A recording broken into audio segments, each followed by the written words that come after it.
Esta es la semana 15, soy Juan Espinosa, este es mi cuaderno de apuntes, en donde puede haber muchas equivocaciones. Sin embargo, también cabe recalcar que esta presentación no es mía, es de mi profesora de la universidad, y las fuentes bibliográficas igual están aquí citadas, donde están la bibliografía es de mi profesora, de otros libros que en mi clase utilizo. Entonces, eso para aclarar antes de iniciar esta explicación. Entonces, el día de hoy voy a hablar de la semana 15, que es interpretación, integración y aplicación del derecho. Iniciaremos dando un breve significado de estas tres palabras, donde interpretar es la aclaración de las normas para conocer su verdadero espíritu y determinar su alcance. Integrar es un procedimiento lógico que se realiza de parte de un juez para solucionar algunas lagunas jurídicas. Y aplicar es utilizar las normas para resolver los problemas. Yo tenía cierta confusión entre integrar y aplicar, donde podemos decir que el integrar es el inicio, donde cuando nosotros aclaramos estas normas, es decir, vamos a vincular con muchas otras más, dándole un sentido lógico, donde seguidamente el paso 2 sería integrar. Aquí se tiene que vincular dentro del sistema jurídico y que esto dé una lógica sistemática para finalmente todo esto resultar como resultado del 3, que ya es cuando se van a resolver los problemas sociales. Entonces, para ahondar un poco más de este término de interpretación, es un proceso de investigación que consiste en descubrir el sentido y el alcance de la letra y espíritu de la Constitución y de la ley para seleccionar y aplicar con certeza y seguridad los principios y reglas jurídicas. La interpretación del derecho es un proceso que busca entender el significado de las normas jurídicas, no simplemente lo que está escrito en papel, sino que realmente significa eso, y de los principios que conforman un sistema jurídico. Como sabemos, en la interpretación tiene que estar, valga la redundancia, bien interpretado, si no podemos fallar en el sistema jurídico, podemos malinterpretar las cosas. La interpretación jurídica es un proceso racional que se realiza mediante un método o técnica. Este método o técnica tiene sus pasos. Su objetivo es descubrir el sentido de una disposición jurídica, explicar su alcance y consecuencias, y determinar cómo aplicarla de manera correcta. La interpretación jurídica es importante porque permite asegurar la justicia y la evolución de la legislación sobre derechos humanos. Continuando, nosotros tenemos clases de interpretación. Puede ser legislativa, judicial, doctrinal y usual. La interpretación legislativa la realiza el legislador, es decir, aquel órgano legislativo como puede ser la Asamblea Nacional, los cuales se encargan de modificar, crear y prácticamente hacer leyes. La interpretación judicial la realizan los operadores de justicia, quiere decir los jueces, los fiscales. La doctrinal la realizan los juristas, que son personas que se dedican al estudio del derecho o la ejercen con profesión, es decir, los que más se denominan juristas, prácticamente los científicos de la jurisprudencia. Y usual se la realiza a partir de las costumbres y usos locales. Operadores de justicia son las y los funcionarios del Estado que intervienen en los sistemas de justicia y desempeñan funciones esenciales para el respeto y garantía de los derechos de protección y debido proceso, es decir, los jueces, los fiscales, los defensores, los abogados, los notarios, quienes ofertan conocimiento y habilidades jurídicas para el litigio, certificación, peritaje, gestora, cabildeo. Ahora vamos a ver las teorías de la interpretación. Entre ellas tenemos la legalista, que es la interpretación, solo está a cargo de los legisladores, no nos olvidemos, los legisladores es un ejemplo claro de la Asamblea Nacional. La exegética, que la ley se interpreta de manera literal. De voluntad objetiva de la ley, es donde el legislador se basa en su voluntad para interpretar la ley. Finalista, se aplica en el derecho penal. Establece que un delito se conforma por una acción voluntaria y consciente que persigue una finalidad. Otras teorías que tenemos, la libre investigación científica, que es interpretar las normas a través de la naturaleza de las cosas, el origen, lo que está inherentemente a las cosas. La sociología jurídica interpreta las normas en base a los fenómenos concretos de la sociedad. La jurisprudencia sociológica estudia el derecho en base a los hechos de los que procede. Para nosotros diferenciar estos dos términos de sociología jurídica y jurisprudencia sociológica, necesitamos entender que la sociología jurídica se enfoca en estudiar esa relación que existe entre el derecho y una sociedad desde una perspectiva descriptiva y analítica, es decir, no en ningún momento está interponiendo su forma de pensar. En cambio, la jurisprudencia sociológica se centra en aplicar, ahí viene el pensamiento del jurista, por eso se llama jurisprudencia primero antes de que sociología, donde se centra en aplicar el derecho teniendo en cuenta factores sociales, buscando decisiones más justas y prácticas, ya lo vemos, la decisión de quién, la decisión del jurista, independientemente de que este tenga un enfoque equilibrado o no.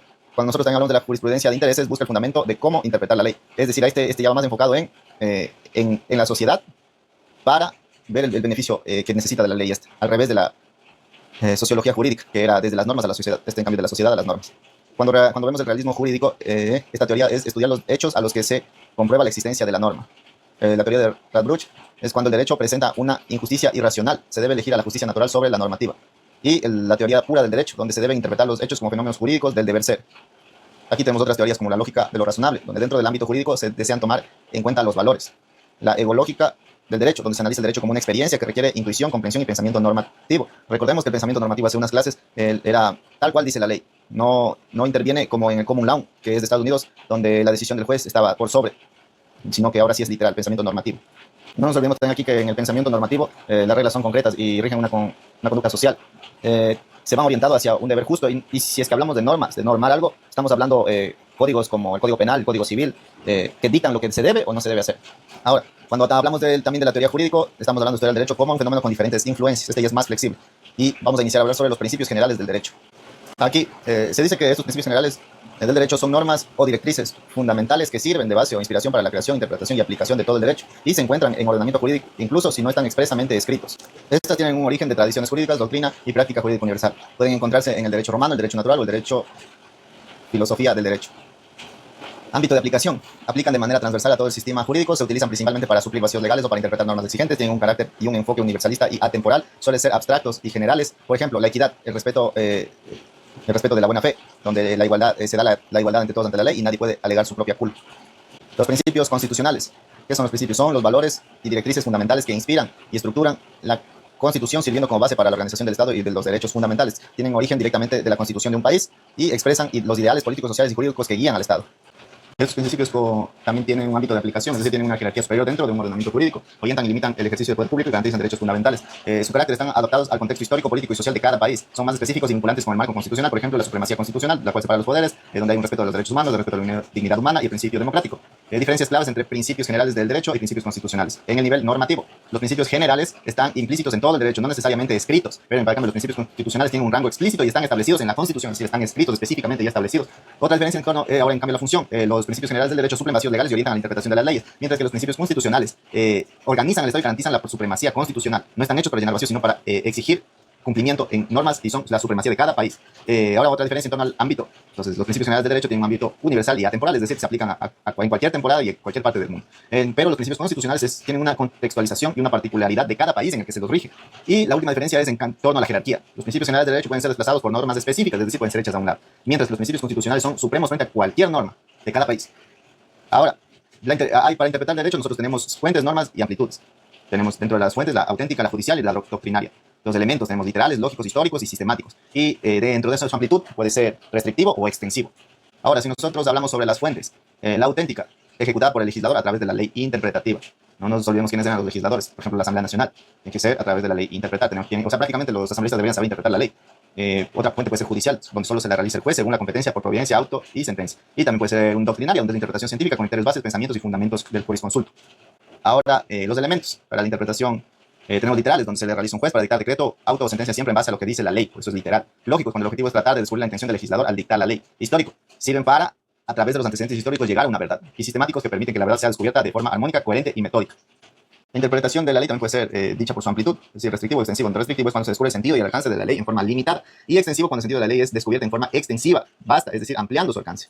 Ahora vamos a hablar sobre la interpretación de manera constitucional, y son toditas estas de aquí. Vamos a iniciar por la primera, que es la proporcionalidad. Interpretación, esta establece que la importancia de satisfacer un principio debe ser mayor cuanto mayor sea la afectación del otro principio. Donde se interpreta principios constitucionales, se resuelve conflictos entre derechos fundamentales, maximiza los derechos fundamentales respetando los derechos de los ciudadanos y respetando el bien común. Entonces, antes de continuar, me gustaría decir que yo considero que estas son herramientas para la interpretación. Y esta de proporcionalidad es, como aquí dice, satisfacer un principio mayor cuando mayor sea afectado el otro principio, es decir, proporcionalmente. O sea, para una ley que, por ejemplo, una persona que robó comida de animales, no le vamos a poner una ley que sea pena de muerte, entonces no es proporcional. Ahora, interpretación constitucional según la ponderación. La ponderación se basa en el principio de proporcionalidad. Es un método que usan los tribunales constitucionales para resolver conflictos entre principios y derechos fundamentales, donde la ponderación constitucional permite dar preferencia a un derecho fundamental sobre el otro cuando están en conflictos. Donde los principios pueden cumplirse de manera gradual, los derechos fundamentales y los bienes colectivos son equiparables a los principios jurídicos son normas que obligan a realizar algo en la mayor medida posible. Interpretación constitucional evolutiva es un método de interpretación de la Constitución que busca adaptar su sentido a las nuevas realidades sociales. Se basa en la idea de que la Constitución es un documento vivo que debe adaptarse a los cambios de la sociedad y se busca determinar el significado de las disposiciones constitucionales a lo largo del tiempo.